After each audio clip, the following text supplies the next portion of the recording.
আপনাদের সাথে আজকে চতুর্থ পার্ট নিয়ে আলোচনা করব। যে চতুর্থ পার্টে থাকতেছে যে আজকে বাবা মায়ের মিলনের ফলে আমার জন্ম। তো বাবা আর মা যদি পরস্পরের সাথে মিলিত হবে অর্থাৎ মিলনের ফলে ছেলে সন্তান হবে নাকি মেয়ে সন্তান হবে সেটা নিয়ে যদি আলোচনা করতে চাই তাহলে দেখা যাবে কেমন যে অর্থাৎ বাবা ও মায়ের যদি ক্রস করি ছেলে সন্তান বা মেয়ে সন্তান হবে, সেখান থেকে ছেলে সন্তান বা মেয়ে সন্তান হবার সম্ভাবনা কত হবে, তাদের ফিনোটাইপিক অনুপাত কত হবে সেটা নিয়ে যদি আলোচনা করতে চাই তাহলে দেখা যায় একটু মনে রাখেন। তাহলে এর আগের লেকচারে আপনাদেরকে বলছি যে বাইরে থেকে বৈশিষ্ট্য জানি সেটা হচ্ছে ফিনোটাইপ, জিন নিয়ে আলোচনা হচ্ছে জিনোটাইপ। তাহলে যেহেতু বাবা মায়ের ক্রস করাচ্ছে তাহলে প্রথমে লিখতে হবে কি ফিনোটাইপ। তাহলে ফিনোটাইপ হচ্ছে বাবা আর মায়ের মধ্যে ক্রস। তো একসাথে মনে রাখতে হবে বাবা ও মায়ের মধ্যে যদি ক্রস করায় তাহলে দেখা যাবে যে বাবার জন্য অর্থাৎ ছেলে মানুষ বা বাবার জন্য যে জিনটি দায়ী সেই জিনটি হচ্ছে এক্স এবং ওয়াই। অর্থাৎ বাবার কাছে বা আমাদের ছেলেদের কাছে এই জিনটি থাকে বলে আমরা ছেলে মানুষ বা পুরুষ মানুষ, আর মায়েদের কাছে এক্স এক্স জিনটি থাকে, এই জিনটি থাকে বলে তারা হচ্ছে মেয়ে বা মা হয়। তো এই দুটি জিনের যদি ক্রস করাই আমরা তাহলে ক্রস করালে কি জানি প্রথমে গ্যামেট সৃষ্টি হয়। তাহলে গ্যামেটটি কেমন করে হয় যে আমরা জানি প্রত্যেকটি জিন থেকে একটা করে গ্যামেট সৃষ্টি হবে। তাহলে এই এক্স থেকে একটা গ্যামেট, ওয়াই থেকে অপর একটি গ্যামেট, এখানে এই এক্স থেকে একটা গ্যামেট এবং ওয়াই থেকে বলছে আরেকটা এক্স থেকে আরেকটা গ্যামেট। তারপরে দেখা গেল যে বাবার কাছ থেকে দুটি গ্যামেট পাওয়া যায়, একটা হচ্ছে এক্স একটা ওয়াই। মায়ের কাছ থেকে এক্স এবং এক্স গ্যামেটগুলি পাওয়া যাচ্ছে। তো এই গ্যামেটগুলোর যদি মিলন হয় তো এটাকে আপনারা দুই উপায়ে দেখাতে পারেন। আবার এই গ্যামেটের সাথে একবার এই গ্যামেটের মিলন করব, এটার সাথে একবার এটা, আবার এই গ্যামেটের সাথে এই গ্যামেটের, এই গ্যামেটের সাথে আবার এই গ্যামেটের। তো এমন করে যদি বলি তাহলে কি হবে দেখেন, এক্স আর এক্স মিলনের ফলে এক্স এবং এক্স হবে, এক্স এবং এক্স মিলনের ফলে এক্স এক্স হবে, ওয়াই আর এক্স এর মধ্যে এক্স ওয়াই হবে, ওয়াই আর এক্স এর মধ্যে এক্স ওয়াই হবে। তবে গ্যামেট সৃষ্টির পর এই গ্যামেটগুলো মিলনের ফলে যে প্রথম বংশধরের সৃষ্টি হয় এই প্রথম বংশধরটিকে আপনি এমন করে দেখাতে পারেন, বা আমি বলছি যে এমন করেও দেখাতে পারেন বা চেকার বোর্ডের মাধ্যমেও দেখাতে পারেন। তো আমি এমন করে দেখাবো বা চেকার বোর্ডের মাধ্যমে দেখাবো। আপনারা যেহেতু আপনাদের বইয়ে এই চেকার বোর্ডের কথাটা বলা নেই, তবে আমি যেহেতু আপনাদেরকে জানাইলাম যে চেকার বোর্ডের মাধ্যমেও করা যায়, তবে আপনি এমন করেও করতে পারেন। তো এখানে যদি এই গ্যামেটগুলিকে যদি বসাই আমি, তাহলে এই গ্যামেটগুলো বসালে আমি যেহেতু পুলিঙ্গের পরে লিখছি তাহলে পুলিঙ্গের গ্যামেটগুলো একদিক দিয়ে বসাবো। তাহলে এক্স একটা হচ্ছে ওয়াই, তাহলে এ গ্যামেট পেলাম, এখানে গ্যামেট আছে এক্স এবং এক্স অর্থাৎ মায়ের গ্যামেট পেলাম। তাহলে আমরা কি জানতাম এর সাথে একবার এর যে গুণ করতে হয়, তাহলে এক্স গুণ এক্স, এটার সাথে এটা করলে এক্স আর ওয়াই, এটার সাথে এটার করব তাহলে এক্স এক্স হবে, এটার সাথে এটার করব তাহলে এক্স এবং কি হবে ওয়াই হবে। তাহলে দেখা গেল যে বাবা মায়ের মিলনের ফলে যে প্রথম বংশধরের হয় এই প্রথম বংশরে দুজন মেয়ে সন্তান এবং কি পাওয়া যায় দুজন ছেলে সন্তান পাওয়া যায়। তবে এখানেও যদি আমরা ফিনোটাইপিক অনুপাত আর জিনোটাইপিক অনুপাতের কথা বলি তাহলে ফিনোটাইপিক অনুপাত একটু শর্টকাটে লিখি, ফিনোটাইপিক অনুপাত। তো এই ফিনোটাইপিক অনুপাতে কি পাবো, ফিনোটাইপ মানে কি বলবো ছেলে আর মেয়ে। তাহলে এই হচ্ছে আমার ছেলে আর হচ্ছে মেয়ে। কেন লিখলাম, কারণ ফিনোটাইপ মানে জানি যে বাইরে থেকে যা বৈশিষ্ট্য তাই হচ্ছে ফিনোটাইপ। তাহলে ছেলে পাওয়া গেল দুটি, কারণ আমি জানি এক্স ক্রোম বলছে এক্স জিনটি বা এক্স ক্রোম ওয়াই জিনটি বা ওয়াই ক্রোমোজোমটি যদি কোথাও থাকে তাহলে সেটা হবে কি ছেলে সন্তান। তাহলে ছেলে সন্তান পাওয়া গেল দুই জায়গায়। তাহলে ছেলে হচ্ছে দুইজন, মেয়ে হচ্ছে দুইজন। এটাকে যদি ভাগ করানো হয় তাহলে 1:1 হয়। এবার যদি আমি জিনোটাইপিক অনুপাতের কথা বলি, জিনোটাইপিক অনুপাত তাহলে পাওয়া যাবে জিন। কি কি জিন আছে, এখানে জিন আছে এক্স এবং এক্স অনুপাত এক্স আর ওয়াই। তাহলে এখানে জিন পেলাম এক্স এক্স জিন আছে কতটি দুটি, তাহলে এই একটা আর এ একটা ঠিক তেমন 1:1 হয়। তাহলে এই হচ্ছে বাবা মায়ের মিলনের ফলে যে প্রথম বংশধরেরা, সেই বংশধরে দেখা গেল ছেলে সন্তান এবং মেয়ে সন্তান হবার যে সম্ভাবনা, এই সম্ভাবনা অর্ধেক অর্ধেক 50% হয়।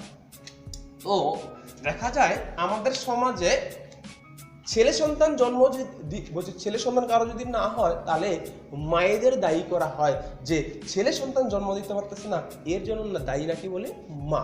কিন্তু আপনাদেরকে আমি ক্রস করে দেখাইলাম এই ক্রসের ফলে ছেলে সন্তানের জন্য দায়ী ওয়াই জিনটি। তো এই ওয়াই জিন কি মায়ের কাছ থেকে আসে?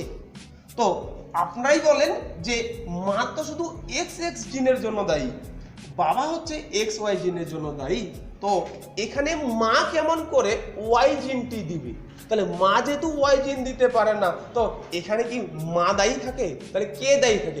বাবা মাকে ওয়াই জিন দিতে পারে নাই, তাহলে ছেলে সন্তান হবে না। তাহলে ছেলে সন্তান কার কাছ থেকে আসবে? সবটাই বাবার কাছ থেকে আসবে। ছেলে সন্তান হবে নাকি মেয়ে সন্তান হবে? অর্থাৎ বাবা যদি এক্স গ্যামেটটি মায়ের গ্যামেটের সাথে মিলন হয়, কারণ মায়ের এক্স গ্যামেট এই গ্যামেটের সাথে যদি মিলন হয় তাহলে পাচ্ছি আমি কি মেয়ে সন্তান। বাবার যদি ওয়াই গ্যামেটের সাথে মায়ের যদি গ্যামেটের মিলন হয় তাহলে পাচ্ছি ছেলে সন্তান। তাহলে দেখা গেল ছেলে সন্তানের জন্য সম্পূর্ণরূপে দায়ী হচ্ছে বাবা, এখানে মা নয়। তো ছেলে সন্তান হবে নাকি মেয়ে সন্তান হবে তাহলে সবটা নির্ভর করতেছে কার উপর? বাবার উপর। তাহলে এখানে মা কোনো রকম করে দায়ী নয়। তো এই মিলনের বলছে এবার যদি বর্ণান্ধতা নিয়ে আলোচনা করি, যে বর্ণান্ধতা কি? বর্ণান্ধতা কথাটির অর্থ হচ্ছে, আমরা যদি বর্ণান্ধতা নিয়ে আলোচনা করি, যে বর্ণান্ধতা কথাটির অর্থ হচ্ছে, দেখা যায় আমাদের কিছু কিছু লোকজন আছে যে মেয়ে হতে পারে, ছেলে হতে পারে, পুরুষ হতে পারে, মহিলা হতে পারে, এরা কি করে যে রং বা বর্ণ চিনতে পারে না। তাহলে যারা রং বা বর্ণ চিনতে পারে না তাদেরকে বলা হয় বর্ণান্ধ। এবার এই বর্ণান্ধতা নিয়ে যদি আলোচনা করি তাহলে দেখা যাবে আমাদের যে চোখ আছে, এই চোখের রেটিনায় কোন কোষ বলতে এক ধরনের কোষ থাকে। তো এই কোন কোষ আবার 3 প্রকারের হয়। বিভিন্ন বর্ণের জন্য বিভিন্ন কোষগুলি দেয়। এই কোষ যদি তৈরি করতে হয় তাহলে সেখানে এক্স ক্রোমোজোমগুলির বা এক্স জিনটির প্রয়োজন থাকে। তো এই এক্স জিনের কারণে আমাদের চোখে কোন কোষ তৈরি হয়। তো দেখা যায় যারা বর্ণান্ধ হয় তাদের ক্ষেত্রে এই এক্স ধরনের যে জিনগুলি, এই জিনগুলি দায়ী হয়। তবে আমরা দেখব যে বর্ণান্ধ পুরুষ ও স্বাভাবিক মহিলার জন্য তাদের মধ্যে যদি ক্রস করা, অর্থাৎ বর্ণান্ধ পুরুষ আর স্বাভাবিক মহিলার যদি বিয়ে হয়, বিয়ে হওয়ার পর নতুন যে সন্ততি হবে তাদের মধ্যে কেউ কি বর্ণান্ধ হবে? না, হবে না। এবার আমরা শুধু দেখব যে স্বাভাবিক মহিলা, তাহলে স্বাভাবিক মহিলার জন্য যে জিনটি দেয় সেটা হচ্ছে এক্স আর এক্স। যদি বর্ণান্ধ হয় তাহলে বর্ণান্ধ মহিলার জন্য দায়ী এক্সি এবং এক্সি। অর্থাৎ বর্ণান্ধের জন্য যে জিনটি দায়ী, আমি বলছি প্রত্যেকটি বৈশিষ্ট্যের জন্য 2টি করে জিন ব্যবহার করতে হয়। বর্ণান্ধের জন্য দায়ী জিনটি হচ্ছে এক্স, বলছে মহিলার জন্য এক্স এক্স, আর বর্ণান্ধ হওয়ার কারণে সেখানে সি দ্বারা প্রকাশ করা হয়। তাহলে এক্সি আর এক্সি দিলাম। অর্থাৎ যে মহিলাটি বর্ণান্ধ হবে তার দুটি জিনকেই এক্সি এক্সি হতে যদি হয় তাহলে সে বর্ণান্ধ হবে, নাহলে কিন্তু হবে না। এবার বাহক মহিলাও কিন্তু পাওয়া যায়, অর্থাৎ বর্ণান্ধের বাহক। তাহলে বর্ণান্ধের বাহক যদি হয় তাহলে একটা এক্স হবে স্বাভাবিক এবং অপরটি হবে এক্সি। তাহলে এমন ধরনের যদি জিন কোথাও থাকে তাহলে সে মহিলাটি হবে বর্ণান্ধের বাহক। এবার যদি স্বাভাবিক পুরুষের কথা বলি তাহলে পুরুষের জন্য দায়ী হচ্ছে এক্স ওয়াই। তাহলে স্বাভাবিক পুরুষের জন্য দায়ী জিন হচ্ছে এক্স ওয়াই। এবার যদি বর্ণান্ধ পুরুষ বলি, বর্ণান্ধ পুরুষের জন্য দায়ী হবে এক্সি আর ওয়াই। অর্থাৎ বোঝা গেল যে বর্ণান্ধ পুরুষ হতে গেলে শুধু এক্স বলছে X to the power C যদি থাকে ওয়াই এর উপর কিন্তু কোনো পাওয়ার থাকতে পারে, শুধু একটা এক্স এর উপর সি থাকলে সে হবে বর্ণান্ধ পুরুষ, আর বর্ণান্ধ মহিলা হতে গেলে দুটি এক্স এর উপরেই সি থাকতে হবে, তাহলে সে বর্ণান্ধ মহিলা হবে। আর যদি একটি এক্স এর উপর সি থাকে তাহলে সেটা হবে কি আমার বাহক মহিলা। তাহলে এবার ক্রসের ক্ষেত্রে যদি বলি তাহলে আপনাদেরকে বললাম যে বর্ণান্ধ পুরুষের জন্য দায়ী যে জিনটি সেই জিনটি হচ্ছে এক্স সি আর হচ্ছে ওয়াই। তাহলে এখানে দিয়ে দিলাম যে এক্স সি আর এই যে ওয়াই, এই যে আমরা ক্রস। স্বাভাবিক মহিলা মানে এই মহিলাটি, তাহলে অর্থাৎ জিনটি, তাহলে এক্স আর এক্স দিলাম। এটাকে পজিটিভ যেহেতু তাহলে পজিটিভ হিসেবে দেখাতে পারি আমরা, যে পজিটিভ দিলাম, এখানেও পজিটিভ দিলাম। তো এবার কি করব, গ্যামেট সৃষ্টি করব। গ্যামেটটাকে কেমন করে সৃষ্টি করতেছি আমরা, যে প্রত্যেকটি জিন থেকে একটি করে গ্যামেট হবে। তাহলে এই একটা গ্যামেট সৃষ্টি করলাম, যে এটা একটা গ্যামেট, আবার ওয়াই থেকে আর একটা গ্যামেট, তাহলে বলছে এক্স প্লাস থেকে একটা গ্যামেট পাবো, এই এক্স প্লাস থেকে অপর একটা গ্যামেট পাবো।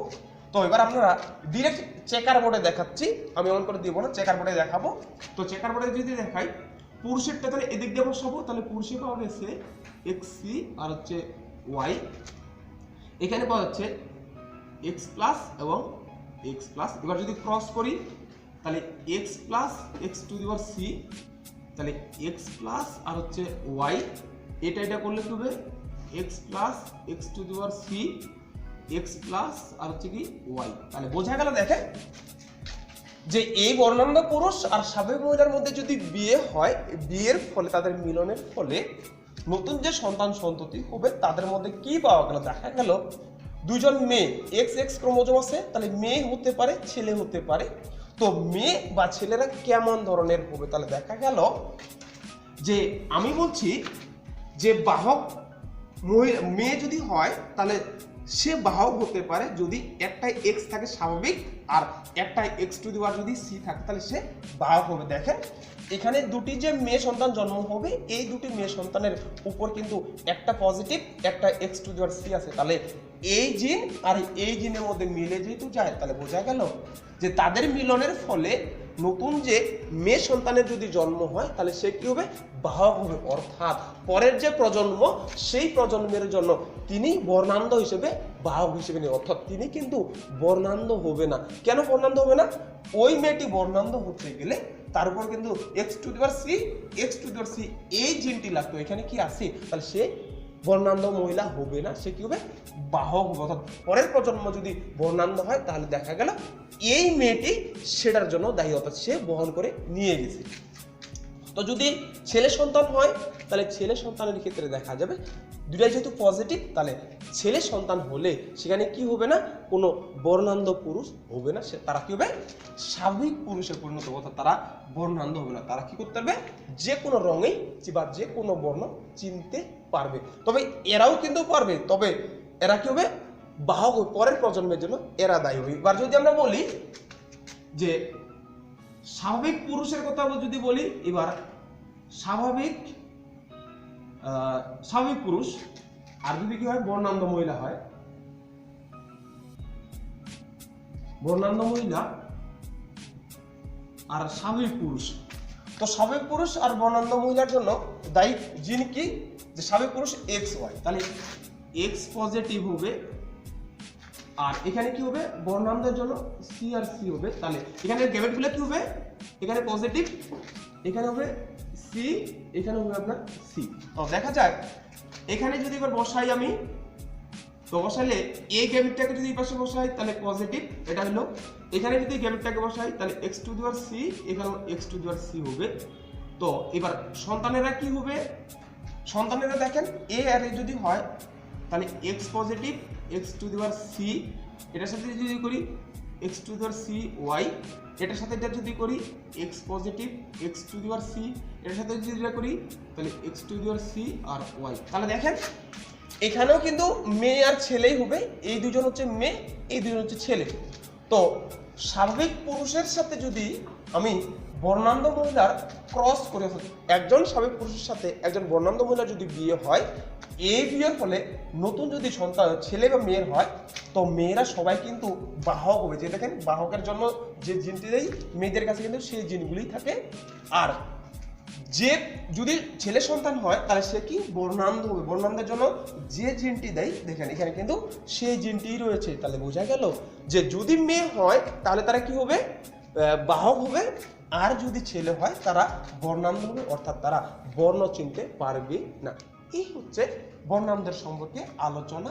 তো আপনারা একটা কাজ করবেন, এটা হোমওয়ার্ক মনে করেন, একটা দাদার কাছ থেকে একটা হোমওয়ার্ক, কেমন যে আপনারা করবেন কি, একজন বাহক মহিলার সাথে স্বাভাবিক পুরুষে ক্রস করবেন, ক্রস করে কেমন ফল রেজাল্ট আসতেছে সেই রেজাল্টটা অবশ্যই আমাকে জানাবেন আপনারা। তো আজকে এই পর্যন্তই। এই হচ্ছে আমার বর্ণান্ধ নিয়ে আলোচনা। নমস্কার, আপনারা ভালো থাকেন।